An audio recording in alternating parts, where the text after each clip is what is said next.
In a land far, far away there was a glorious kingdom. In the kingdom stood a great castle. And inside the castle lived a handsome prince. The prince was sad. He longed for a true princess to share his castle and kingdom, but he couldn't find one.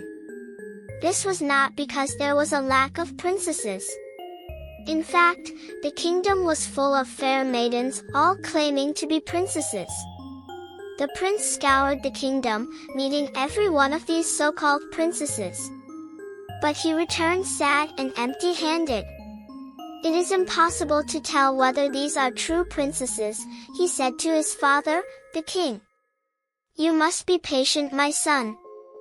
"You will know when you know," said the king, with a knowing smile. The prince smiled back, then went to his chamber. That evening a huge storm came. Thunder clapped. Lightning flashed. And the rain clattered down on the castle roof like the sound of 1,000 horses charging into battle. Suddenly, came a loud knock at the castle door. The king put on his robe and opened the door to find a cold, soggy young lady standing in front of him. "I am a true princess," she said. "Please can I have some dry clothes and a bed for the night?" The king let her in.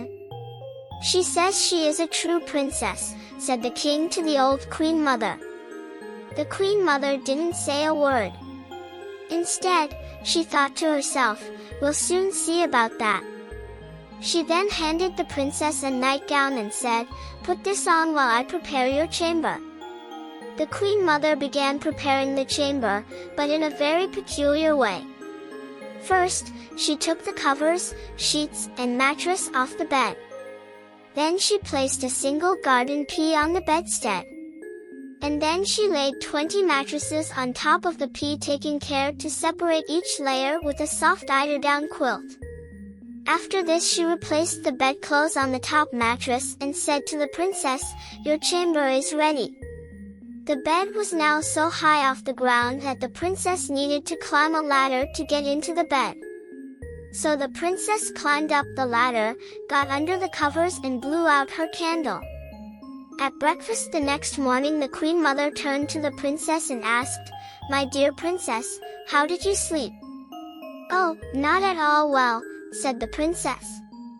"I mean to say, I am extremely grateful for your kindness in putting me up for the night, but there seemed to be something ever so hard and uncomfortable under my mattress.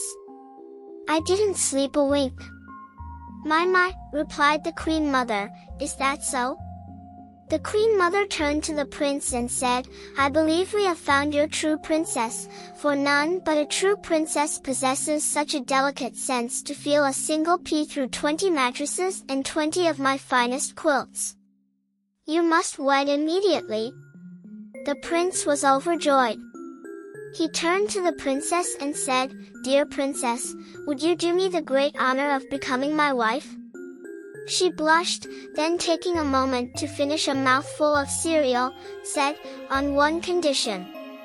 "Anything," replied the prince.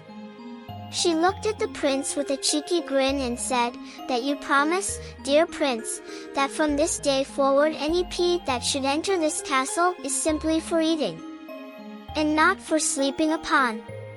The prince looked back at her, chuckled and said, "I promise."